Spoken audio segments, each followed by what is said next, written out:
We talked about FedEx and UPS getting very creative, and I think this was touched on with dynamic pricing that FedEx mentioned on their earnings release call.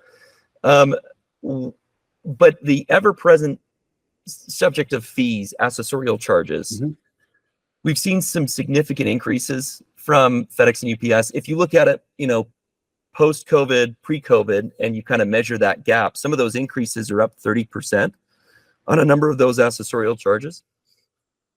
I'm interested to see, what changes need to be put in place for businesses right now in order for them to survive some of those substantial increases, because not every shipper out there is shipping socks in a nice 5 by 5 by 5 inch box.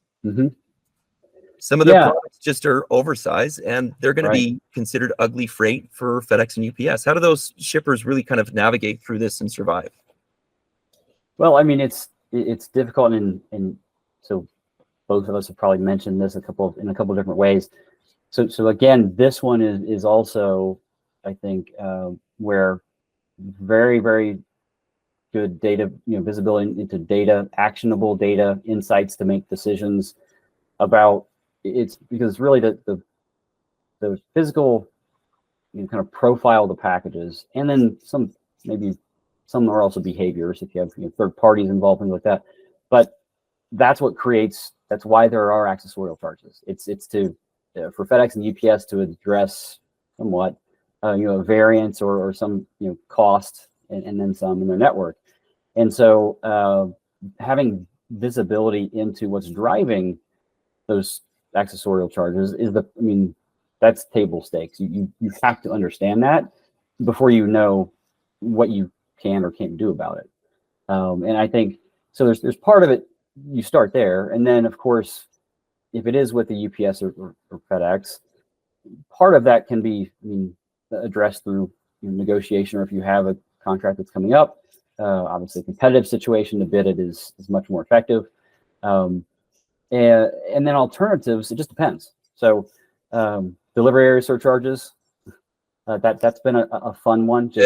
Every year, of course the surcharges themselves go up 8 to 10% or so, depending. It might be a little bit more than that. The zip code list doesn't always grow, but it changes for sure. And then a remote area, that's super DAF. Remote area surcharge is $13.25. And so if it's lightweight, then you've got options. You do have options with a postal work share carrier.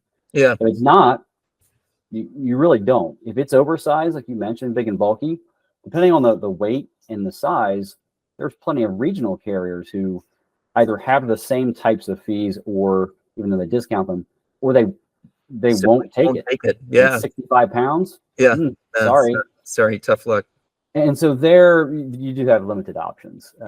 But if you have the network maybe that aligns with, there's some final mile carriers who are a little bit more flexible on package size, as long as it's not 65 pounds, but the bulky part, they'll actually deliver that based on kind of like flat fee tiers. So there's options, but you have to start digging into those potential options. It first starts with knowing where to look to begin with, as far as understanding costs. I totally agree. I think you and I speak that same data language. That data and somebody's parcel data is really the language in which the carriers speak. And if you're looking to identify ways to either reduce cost, improve your client experience, or cost mitigation, like we talked about, you have to understand that data.